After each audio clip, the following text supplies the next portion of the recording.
E aqui damos início a mais uma edição do Guimarães em Debate, a análise da atualidade política, económica e social de Guimarães, com Francisco Teixeira, Tiago Laranjeiro e, neste programa, a Mariana Silva não pode estar presente connosco, razão pela qual recebemos Cândido Capela Dias, economista, muitos anos de atividade política, militante do PCP, foi deputado na Assembleia da República, vereador na Câmara Municipal de Guimarães, membro da Assembleia Municipal de Cândido Capela Dias. Poderíamos, e permita-me, caro Cândido, utilizar esta expressão, dizer que é uma espécie de um senador da política vimaranense. Bem-vindo, é um gosto recebê-lo aqui no Guimarães em Debate.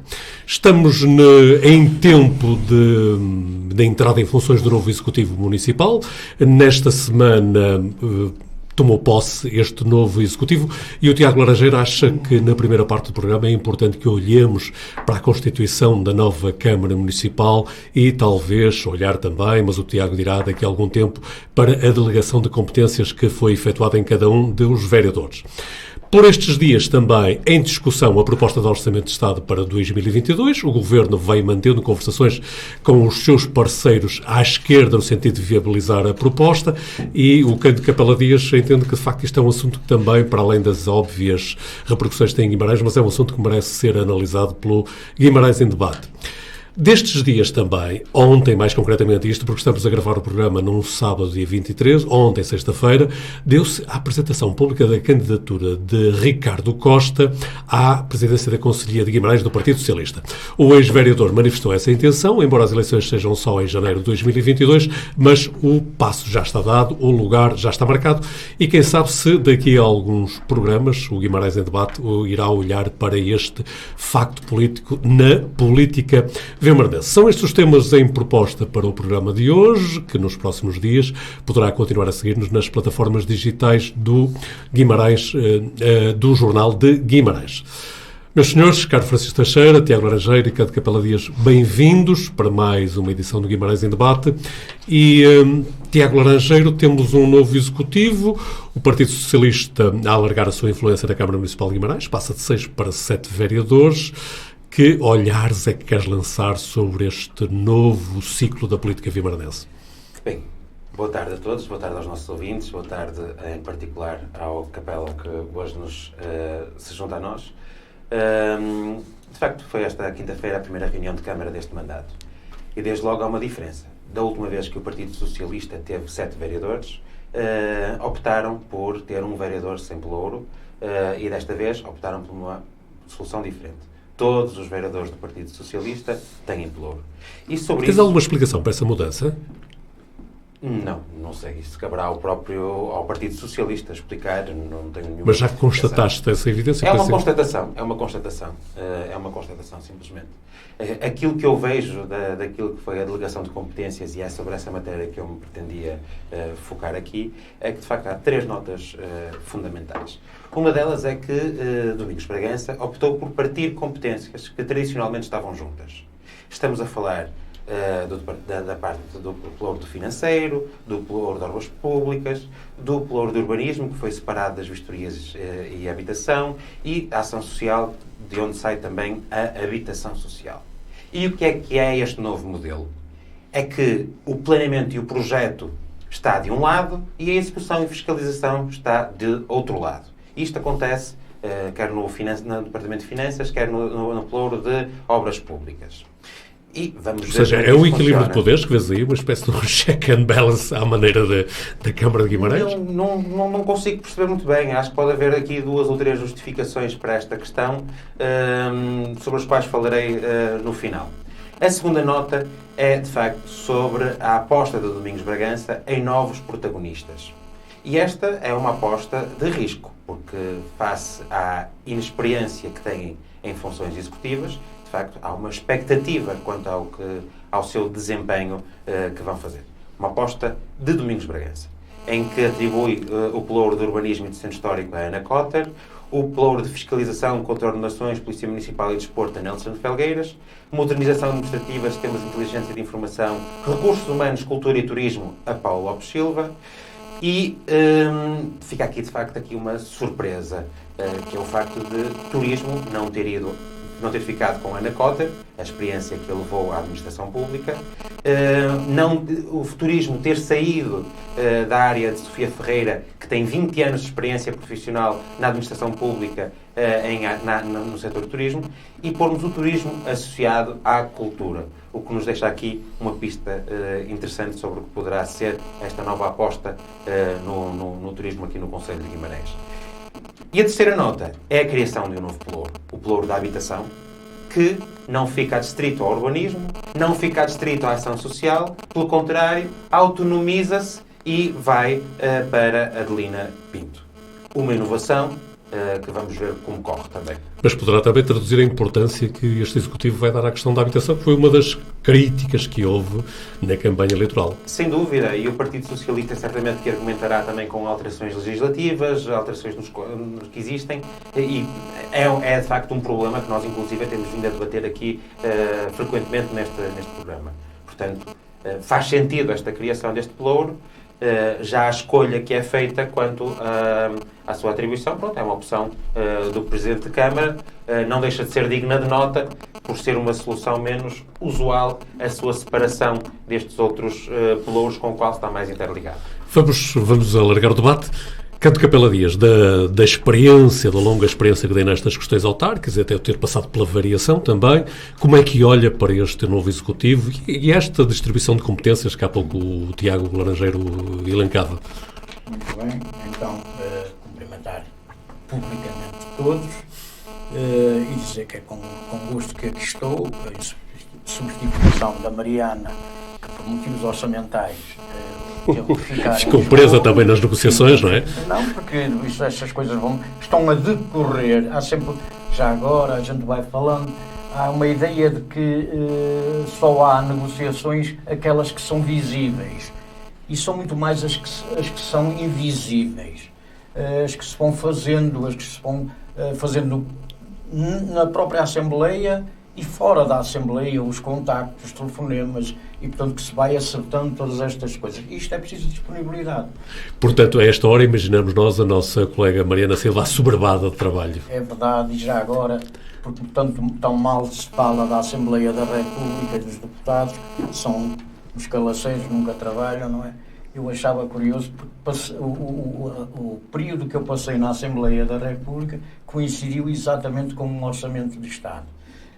E era curioso que às vezes estávamos na Assembleia às 3h04 da manhã e não via um único jornalista. Estavam nas redações a preparar a edição do dia. Quem é que não trabalha? Mas voltando ao nosso olhar micro sobre a política vimardense. Olhando sobre a questão em concreto, claro que o próprio Domingos Bragança, neste momento, é um homem muito mais experiente. Caldeado até por experiências que teve enfrentar na gestão da Câmara. Portanto, quando se fala na divisão de pelouros, na agregação de uns em desfavor de outros, eu penso que é o resultado desta experiência. E que, em alguns casos, faz todo o sentido não deixar na mesma pessoa, leia-se, no mesmo vereadora, quer a execução, quer a fiscalização da execução. Portanto, é um controle que a Câmara provavelmente quer fazer, quer introduzir. Não vejo mal nenhum nisso, vejo até algumas vantagens, porque é para não fazer e apagar o erro que se cometeu e, portanto, muitas vezes sabendo-se cá fora que houve erros cometidos. E eu creio que o caso, por exemplo, da habitação, que comigo foi um pelouro, eu tive o pelouro da habitação e, portanto, não é novidade. Novidade era aquela amálgama que existia. A habitação era os licenciamentos, era tudo. Não, é que nesta questão da habitação estamos a falar na produção ou promoção da habitação pela própria Câmara. Não é no licenciamento de obras alheias. A habitação é um problema político, que exige uma resposta política. Político, Eminentemente, porque e é um problema, quer dizer, que Guimarães tem, os serviços da Câmara têm dados, levantamento, fazem sempre serviços sociais da Câmara, onde avaliam a questão da habitação, a questão social da habitação, os pedidos de habitação social, os problemas. Diz que Guimarães não tem gente, digamos, na rua, mas não é verdade, infelizmente. E, portanto, esta realidade, a comunidade, que somos todos nós, temos de encarar e olhar e encontrar soluções para isto, sabendo que há gente, não é, que à partida não tem condições para pagar os 3.000 fogos que o Dr. Bragança falou durante a campanha eleitoral. São fogos de terceiros, não são fogos de iniciativa da Câmara. E para esses fogos haverá interessados, mas são fogos onde as rendas rondam num T2 entre os 600 e os 800 euros mês. Quem é que ganha em Guimarães, na média, uma cidade que anda muito próximo do salário mínimo, da média nacional dos 800 euros, quem é que ganha em Guimarães o bastante para pagar 600 ou 700 euros por mês de renda de casa? Mas voltando então à Constituição do Executivo Municipal, vê vantagens nesta fórmula e consegue identificar, digamos, algum problema que possa ter este Executivo? Ou acha que ele é equilibrado? Isto a prática é que vai dizer. A prática é que vai dizer porque ainda não há em Portugal, noutros países já, formação académica até, digamos, para a gestão da coisa pública, para a administração. Portanto, nós estamos a aprender exercendo. Não.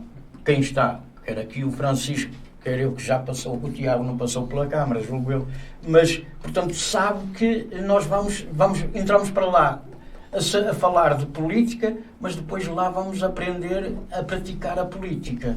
E isto vão tomar um banho de realidade. Isto é exercendo, não Muito há, bem. portanto, não há conhecimentos adquiridos à partida que digam assim, este é bom para fazer isto, porque tem habilitação académica, um arquiteto é bom para obras, mas ele não vai decidir sobre a arquitetura. Ele vai tomar decisões políticas, se faz ou não se faz. E um vereador é um decisor político. Um decisor político. Francisco Teixeira, também já fostes vereador, não posso esquecer, já vai há alguns anos, não é? Mas como é que olhas para este novo Executivo Municipal? Com algumas das críticas que apontava o Tiago, ou pelo contrário? Críticas, não. Eu falei, dei notas e fiz alguns apontamentos. O Tiago Previdente corrigiu-me e fez muito bem, de facto. Para fazer qualquer tipo de críticas, não faz sentido falarmos aqui de críticas. Eu constatei aqui algumas divisões e fiz leituras sobre isso, sem juízo crítico, António. Peço desculpa, mas nesta fase e aqui fica publicamente assumida essa leitura enviesada que fiz das chamadas de atenção que aqui deixaste. Francisco Teixeira, retirando as críticas? Não, eu tendo não, vinha para aqui a pensar nisto, e ontem, quando estava a pensar nisto, e subscrevo mais ou menos integralmente a intervenção de Capela, que eu cumprimento, e aliás eu cumprimento aos presentes. Quer dizer, muitas vezes a pessoa faz a função, não tínhamos ilusões, e na política isso é muito particular. Independentemente do organograma e da distribuição que o Presidente da Câmara, neste caso em particular, tenha feito dos pelouros e das funções específicas, só a prova do algodão é que irá mostrar até que ponto esta distribuição é adequada e até que ponto as próprias pessoas têm as condições políticas e de gestão para exercerem aquelas funções, a pensar sobretudo nas pessoas que entram de novo, independentemente do juízo que se faça sobre as que já lá estavam. Enfim, nós em abstrato podemos achar que uma coisa devia estar mais para aqui, outra devia estar mais para ali. Faz sentido que haja, como tu insinuaste, com o que o Capela concordou, um check and balances interno. Podemos concordar ou discordar com isso, mas na verdade a prática é que o vai dizer, não é? Se as coisas vão funcionar bem ou não vão funcionar bem. Enfim, e manda um certo sentido de justiça e de equilíbrio que se diga que as pessoas acabaram de tomar posse e, portanto, têm direito a um mínimo de estado de graça, para não dizer a um médio estado de graça. Os 100 dias. Os 100 dias, ou um pouco mais, para poderem Geralmente adaptar-se aos seus lugares e poderem mostrar até que ponto são capazes ou não são capazes de executar as suas funções. Se bem que mesmo depois desses 100 dias ou mais, enfim, os nossos juízos acabarão sempre por variar e acabaremos sempre por discordar, como é normal que assim seja, no juízo político sobre essa execução. Eu, na verdade, penso que há aqui apenas uma novidade. Quer dizer, existem algumas novidades teóricas, mas a prática logo dirá.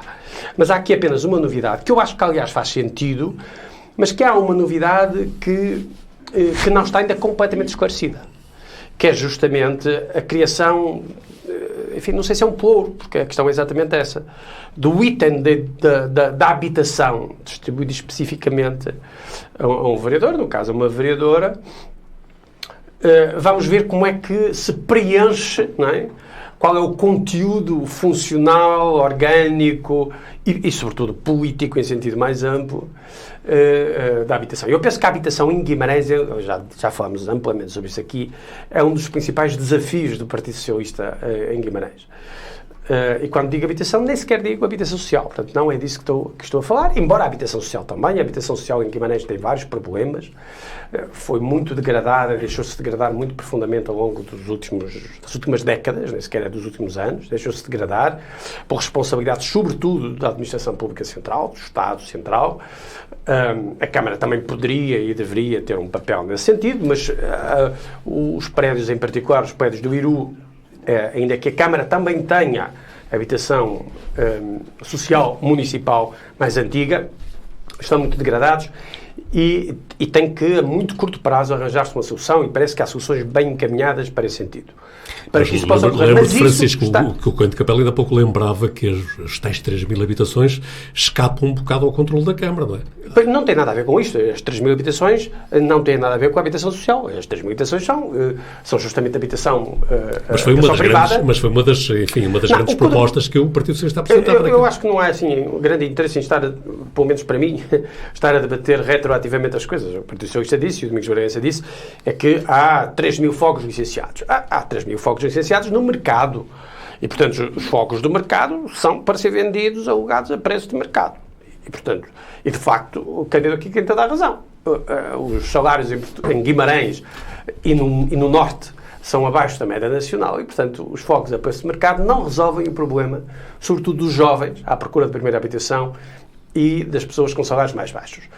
E, portanto, é aí que a Câmara deve intervir. E, aparentemente, porque isto, como eu disse, não está claro, este item distribuído à vereadora Adelina Paula, relativamente à habitação, vai no sentido, eu digo aparentemente, porque isto tem que se mostrar, se é assim mesmo, no sentido de ser ela a coordenar uma política de habitação pública, seja muito pública ou medianamente pública, no sentido de intervir quer no mercado, quer na construção da habitação pública. Veremos se é assim ou não. Mas isto é, para todos os efeitos, uma pequena novidade. E digo pequena, repito, porque ainda não sabemos qual é o conteúdo específico daquilo que está discriminado. Eu acho que é a única coisa que há, assim, a assinalar de mais significativo, sendo que acho que isso faz todo sentido. Aliás, eu diria mais, diria até que era importante que fosse densificado, ou seja, que fosse mais estruturado, com recursos, com orgânica, e depois, claro, orçamentado, uma política deste género. Acho, aliás, que daqui a 4 anos a questão da habitação será uma das questões, como já foi em parte nestas últimas eleições, continuará a ser e será ainda mais uma das questões centrais do debate público local, porque é de facto um problema nacional e é também um problema em Guimarães. Alguma pouca perda de habitação de Guimarães em linha com a perda de habitação nacional, perda demográfica, perda de população, mais exatamente, de Guimarães, em linha com a perda de população nacional, tem a ver, no nosso concelho em particular, com a falta de habitação a preços enfim, que as pessoas que ganham abaixo da média nacional ou que ganham dentro da média nacional, porque mesmo a classe média tem grandes dificuldades em comprar habitação em Guimarães. Não é? O Capela sabe isso tão bem ou melhor do que eu. Este problema da habitação não é sequer um assunto dá 1 ano, dá 2, dá 3, é um assunto muito antigo. Ele mesmo recordava que teve essa É um competência. assunto antiquíssimo e, de facto, Guimarães não foi capaz, nos últimos anos, nas últimas décadas, de dar resposta a este problema. E este problema vai ser central. Se a Câmara do Domingos Bragança quer fazer deste assunto, e acho que deve, e se este é um sinal para que as políticas sobre a habitação, não a habitação social, embora a habitação social seja obviamente importante, a habitação social que existe, não é? Que está sobretudo adstrita à gestão da Caixig, se quer fazer isso, acho muito bem. Agora, precisamos de ver o que é que nos reserva o futuro e espero que nos reserve uma densificação deste item, que para mim é apenas um item. Espero que seja um item e um sinal daquilo que vem aí. E o primeiro sinal, desculpa, vai ser exatamente o que é que vai conter o orçamento em relação à habitação. Sim, claro. Essa é a primeira pista para a gente ter uma leitura. Sim, absolutamente de acordo. O orçamento municipal. Depois teremos a execução. Isso é outra questão. Mas se for um orçamento, digamos, baixo, dá-nos uma ideia. Se for um orçamento que a gente veja que é possível fazer alguma coisa em termos de construção, falando na habitação social, digamos, aquela que depende diretamente da Câmara, então nós, digamos, percebemos que esta autonomização do pelouro da habitação tem um significado político, não é positivo. Se for para remediar, para termos uma Caixig, porque a Câmara não tem só casas antigas, tem modernas. A Caixig construiu. Sim, construiu. Não é? E, portanto, algumas ela casas. própria tem responsabilidades até na manutenção, porque há queixas dos moradores em relação a essas habitações. Portanto, e até isso tem sido descurado. E se o orçamento municipal tiver uma verba significativa, a gente faz uma leitura. Se não acharmos que é pouco, fazemos outra leitura. Tiago Laranjeiro. Eu posso dar aqui uma deixa para o Tiago, concordando com o Capela. O moderador agradece. Não, uma deixa para o Tiago, concordando com o Capela. É que existe um plano municipal de habitação onde essas verbas estão discriminadas, que é uma coisa que, aliás, algumas pessoas andam distraídas, porque existe um plano municipal de habitação onde está discriminado. E existe um levantamento nacional da habitação. Claro, mas aqui a nível local. Que tem um local. Quer dizer, a nível local, quer dizer, mas há um plano municipal de habitação que estão discriminadas as verbas que supostamente se irá, espero que se consumam, que haja uma consumação dessas propostas com verbas discriminadas para gastar já este ano e nos anos que aí vem. Tiago Laranjeiro, e parece-me que o Francisco Teixeira quer ouvir falar sobre habitação.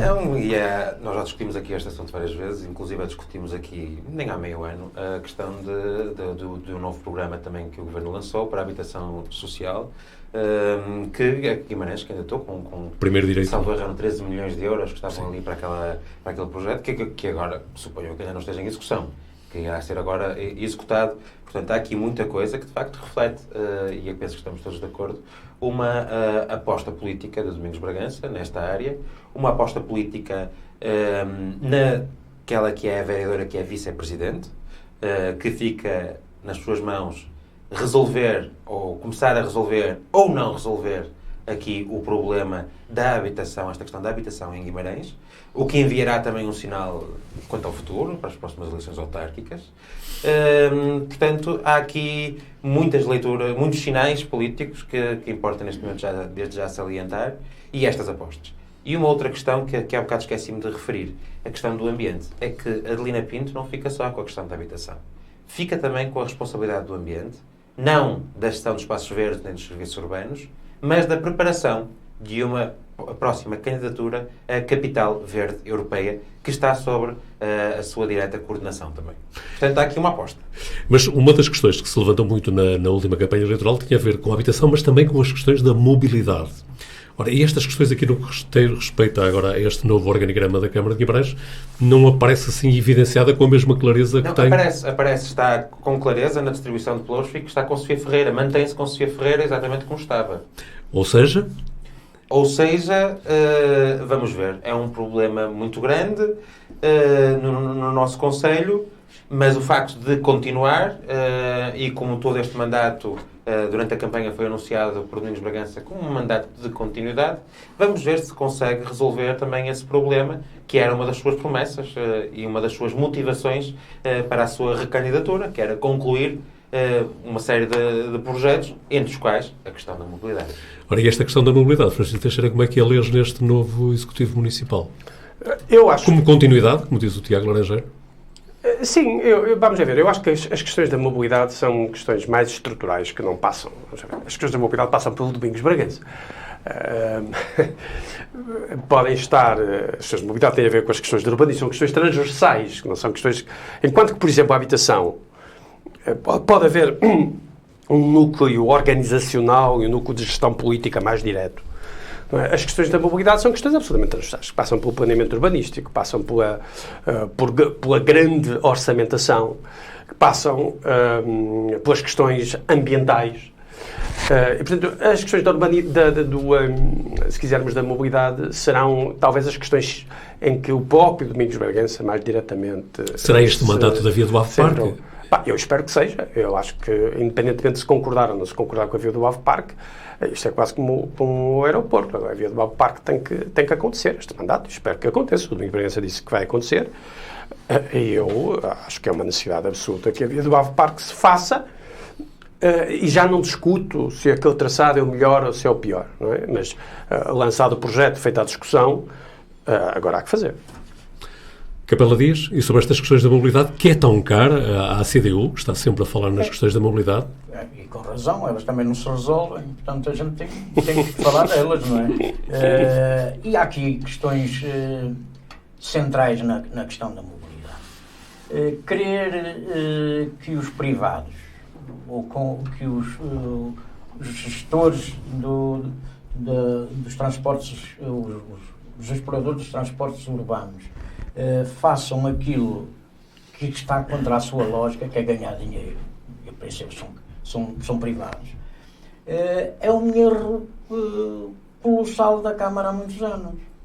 É que não há possibilidade de levar, ao contrário do que se diz, não há possibilidade de levar os transportes a todas as pontas do Conselho tendo isto na mão de privados.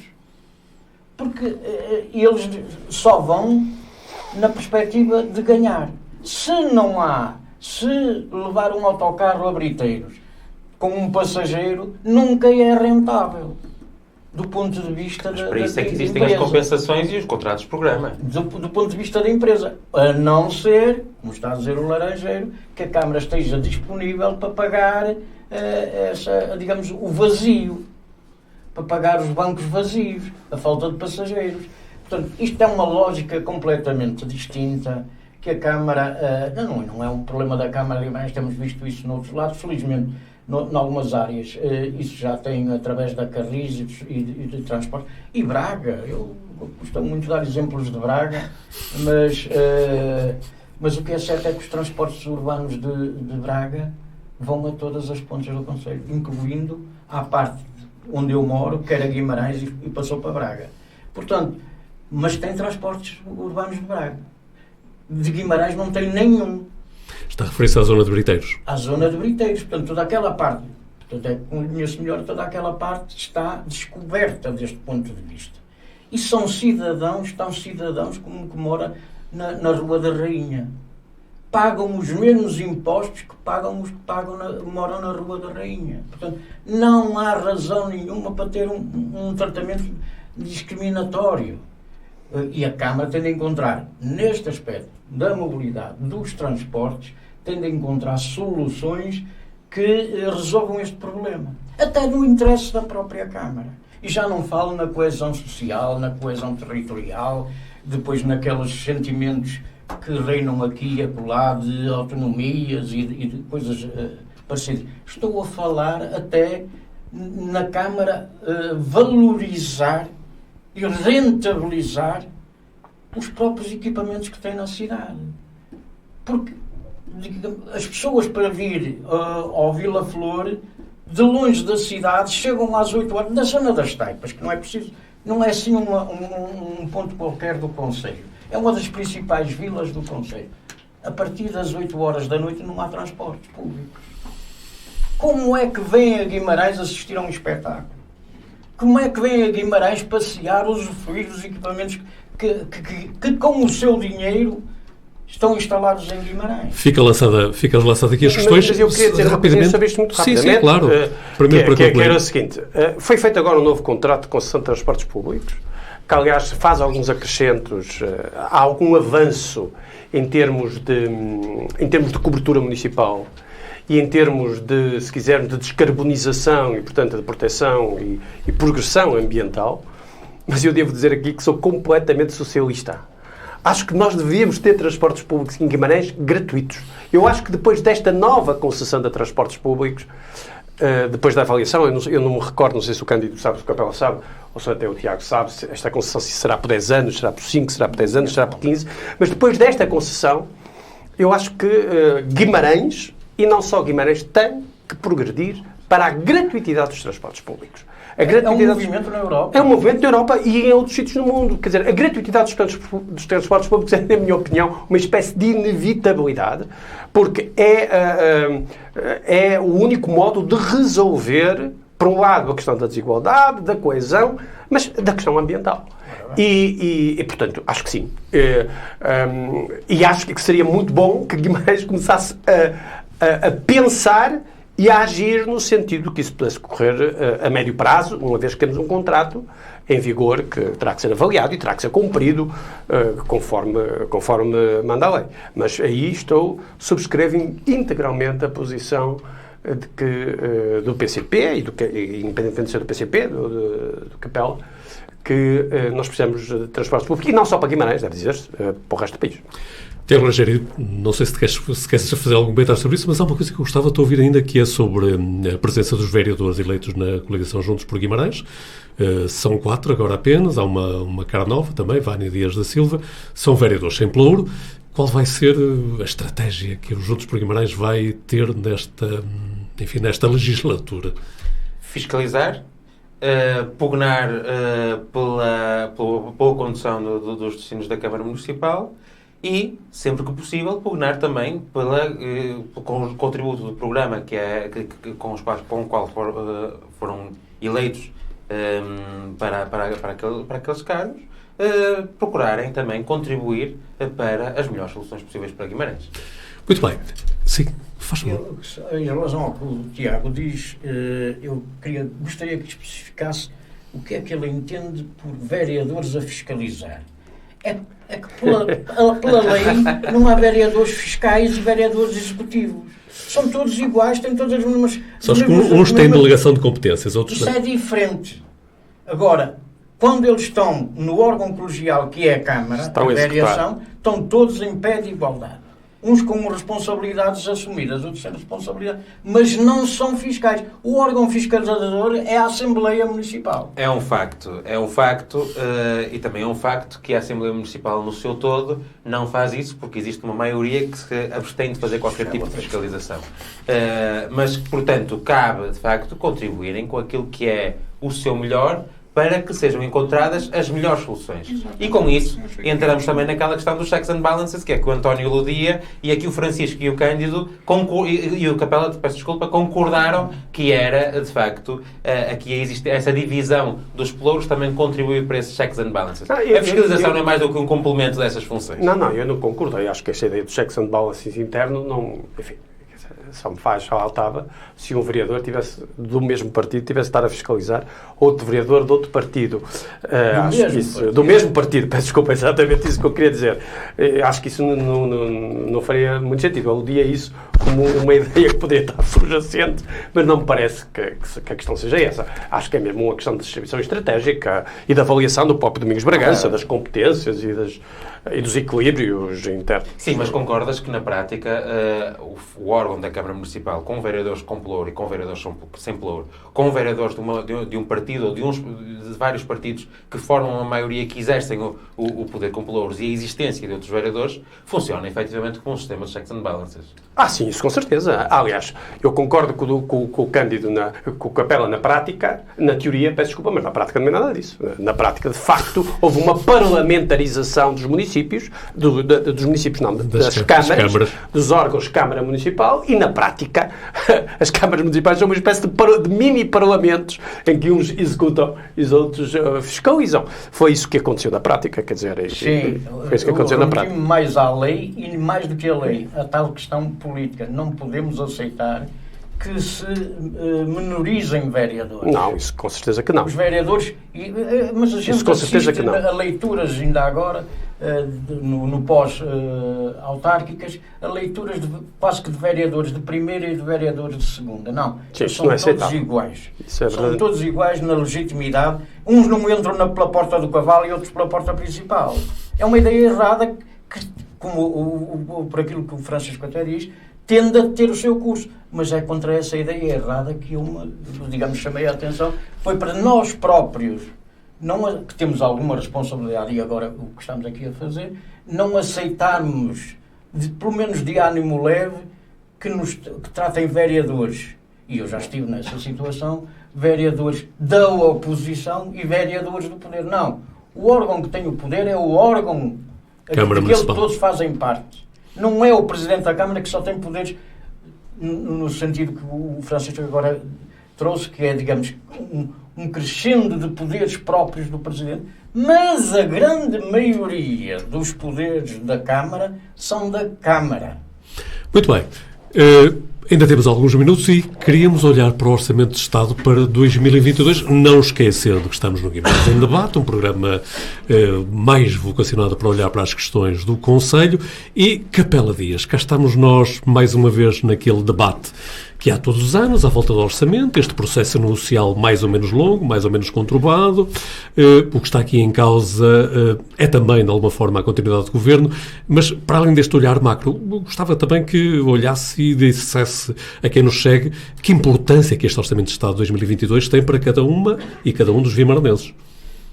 Pois, de facto, esta questão do Orçamento Geral do Estado é mais um daqueles temas que, nos tempos que correm, os tempos que estamos a viver, são servidos à generalidade das pessoas, digamos, de um modo e num contexto que, em vez de ajudar as pessoas a perceber o que é o conteúdo do Orçamento Geral do Estado, fixam se o governo vai cair ou se o governo não vai cair. E essa é uma consequência e não a causa. A origem e o que nos deve a todos nesta fase, que é a fase de perceber o orçamento e discutir o conteúdo do orçamento, até por aquilo que já fomos falando, por exemplo, a habitação. O que é que temos na habitação do Orçamento Geral do Estado para 2022 e saber se ele dá respostas a problemas, voltando ao exemplo da habitação, a problemas que o país tem, que Guimarães tem. E do que se vai sabendo até agora? Uma coisa, e pegando no exemplo que eu acho que, digamos, é sintomático e muito expressivo da habitação, se eu perguntar a esta mesa qual é o valor que o Orçamento Geral do Estado tem para a habitação, aposto que quem é que me diz o valor exato.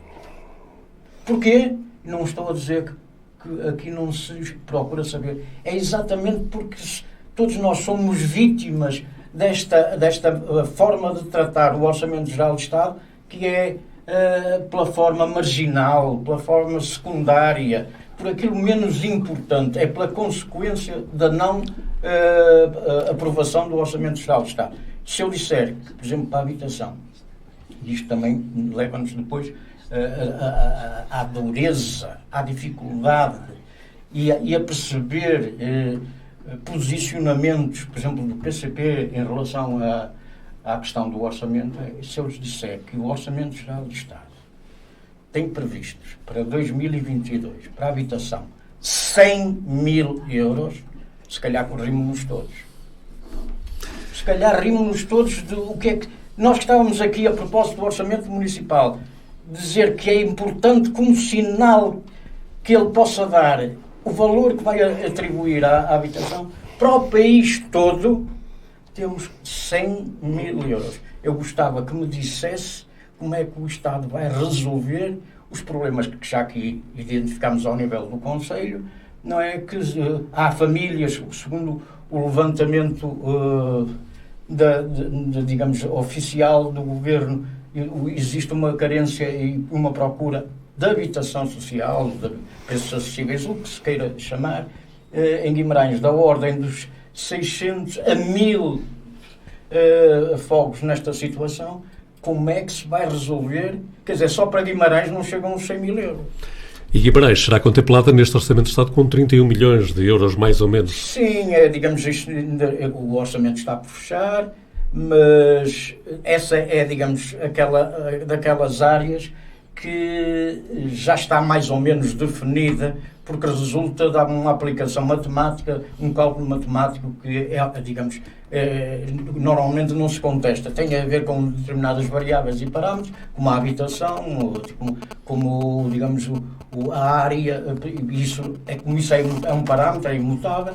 Portanto, é uma aplicação matemática e isto resulta. Agora, o problema põe-se, e mesmo aí, com aquilo, o Governo anuncia que este orçamento para 2022 vai ter um crescimento, vai verificar um crescimento da economia. 5, qualquer coisa. E a questão põe-se, este crescimento, como é que vai ser distribuído? Que parte deste crescimento vai para o capital ou para o trabalho, usando a terminologia da economia política clássica? É aqui que as coisas, digamos, é aqui vai ficar para juros, rendas, PPRs. As pessoas falam, por exemplo, muito da questão da TAP. É uma questão sensível, é uma questão que nos deve preocupar. Mas só para saberem, é assim, aquilo que está previsto o Governo injetar na TAP, aquilo que está previsto, que é muito, e é de todos nós, é 3 vezes menos do que aquilo que o Governo tem previsto pagar em PPPs rodoviários. Muito bem, vamos alargar. Tiago Laranjeiro provavelmente traz outras leituras sobre Tenho, sobre o e não orçamento. vou entrar aqui em discussões sequer sobre posicionamentos, nem nada disso. Temos visões diferentes, não vale a pena entrarmos aqui em discussões sobre visões diferentes.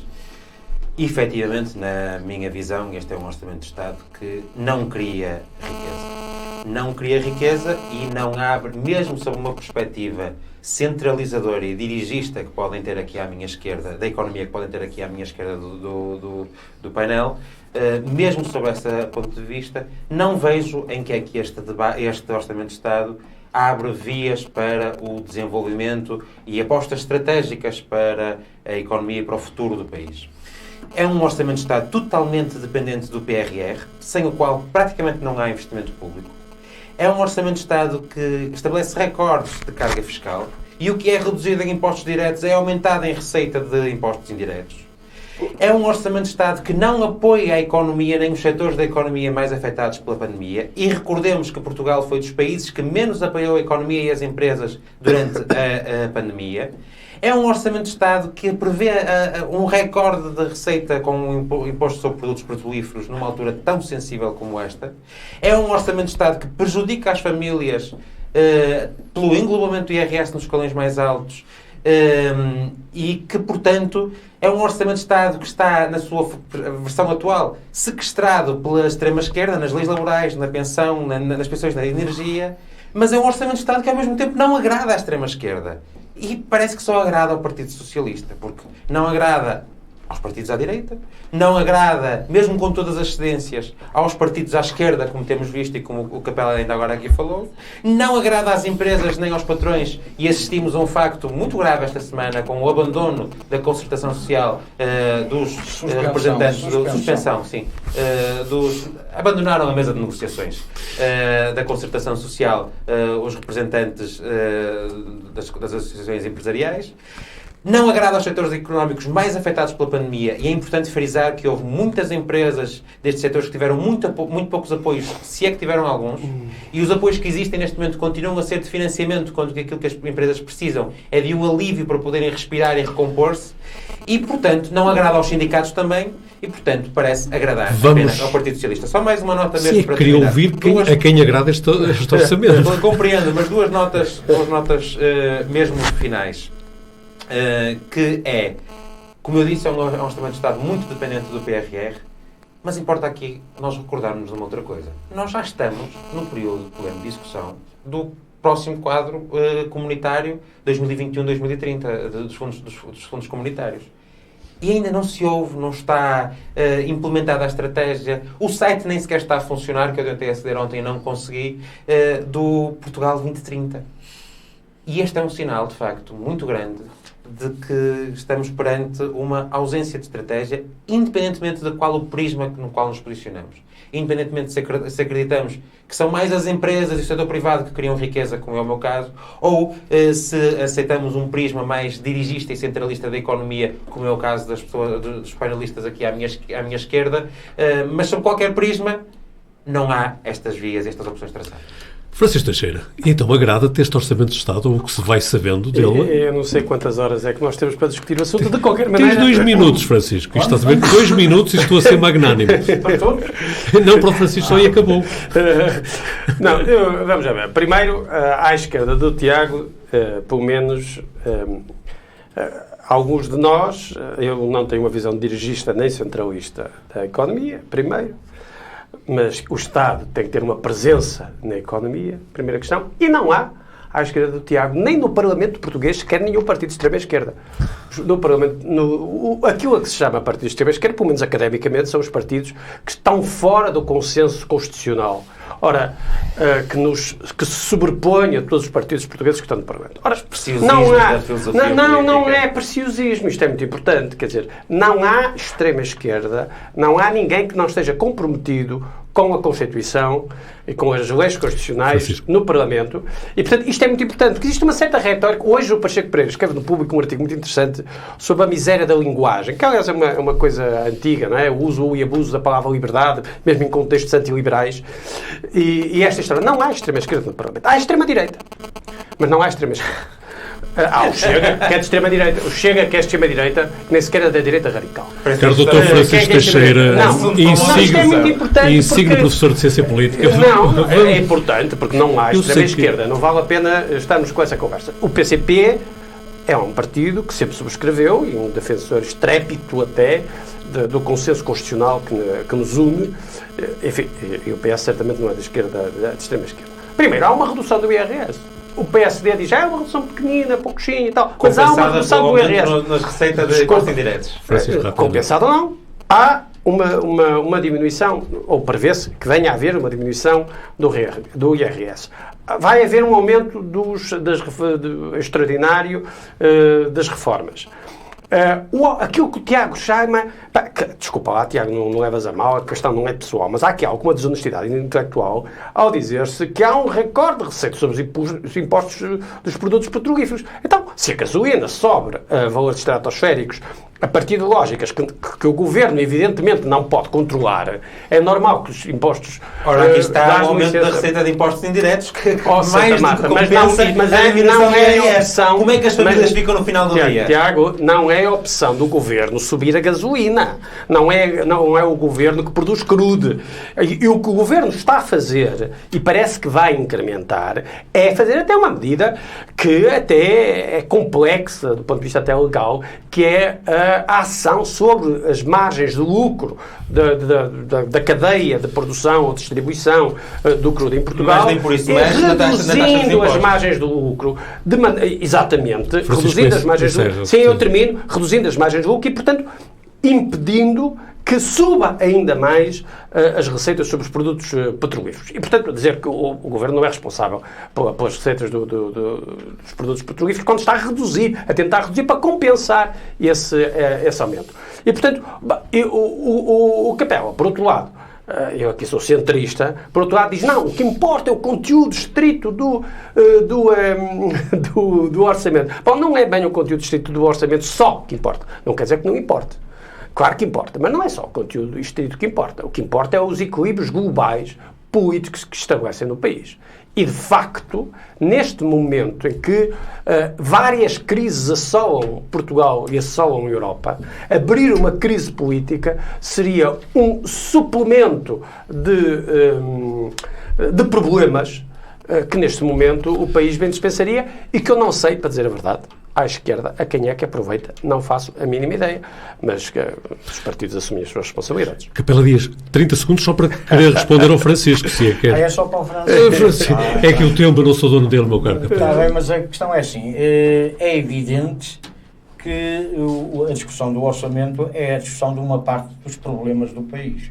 E, portanto, o que interessa, de facto, é discutir os problemas do país e encontrar também no orçamento respostas para esses problemas. E se não encontrar e houver consequência, no caso de eleições antecipadas, são consequência daquilo que não se fizer ou não se conseguir na discussão do orçamento.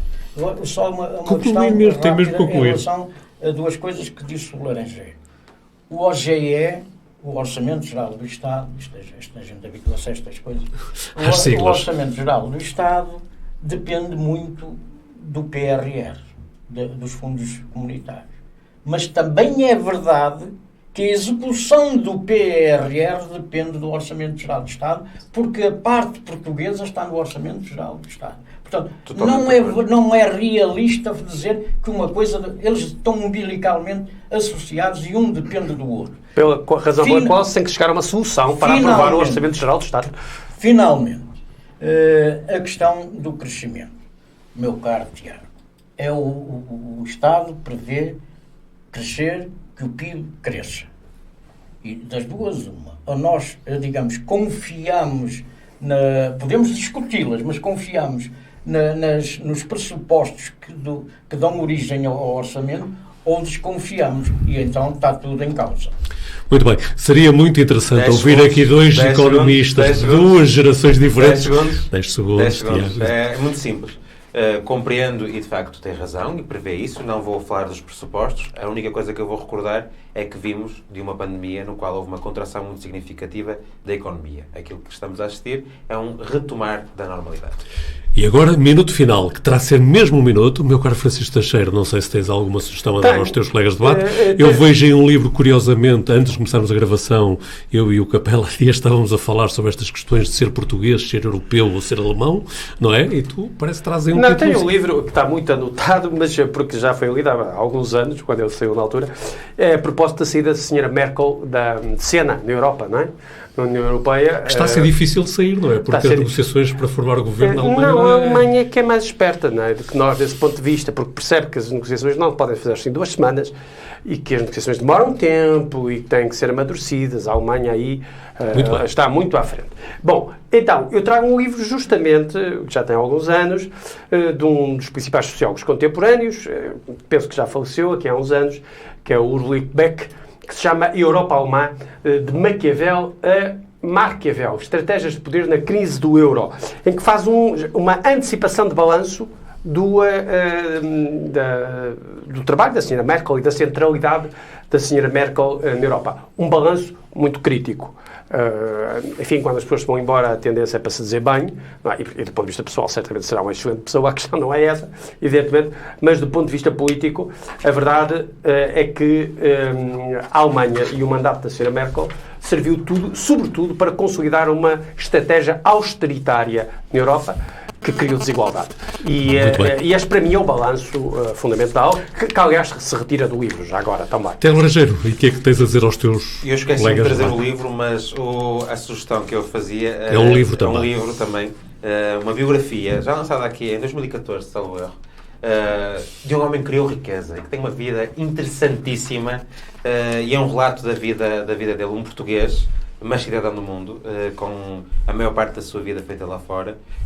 O livro é Patrick Monteiro de Barros, Uma Vida à Bolina. Uma biografia interessantíssima, que tem uma parte muito grande sobre a vela, que também é muito interessante para percebermos também algumas potencialidades de Portugal que podem estar, se calhar, um bocadinho menos aproveitadas. Capela Dias, e para concluirmos... Afinal, a gente não combinou nada, mas também é de livros que queria falar. E é de um livro que, sendo... um livro do PCP sobre o seu centenário, eu aconselho a sua leitura por uma razão simples. Muito do que se passou em Portugal durante 100 anos está contido neste livro. E quando eu digo muito do que se passou, é muito da vida, do dia a dia da sociedade portuguesa, como ela era, como é que as coisas, as relações se estabeleciam, muito mais do que olhar para este livro e ver nele o combate político. Não, o combate político foi consequência, mais uma vez, daquilo que existia, e é essa existência, essa maneira, esse Portugal pobrezinho, que vendemos para o estrangeiro, ruralista durante muito tempo, em que, digamos, esse Portugal está ali retratado, está vivido, a gente vive em cada página esse Portugal e recorda muitas vezes quando nos contavam, não é? Eu estou aqui na sala, serei o mais velho, até nos livros da escola primária, digamos, porque o fascismo introduzia-se em todas penetrava todos os cantos da sociedade portuguesa, e mesmo na escola primária levávamos logo o primeiro banho de que tudo o que Portugal tinha sido obra de Salazar. Muito bem. E assim chegamos ao final de mais uma edição de Guimarães em Debate. Tiago Laranjeiro, Francisco Teixeira e Capela Dias, a quem mais uma vez manifesta satisfação por termos aqui neste painel. Guimarães em Debate despede-se por hoje. A promessa que voltaremos de hoje a 15 dias com novos temas, com novos motivos para estabelecermos o diálogo. Nos próximos dias podem continuar a seguir-nos ainda nas edições do Jornal de Guimarães, nas suas plataformas digitais. Foi mesmo um gosto estar aqui consigo.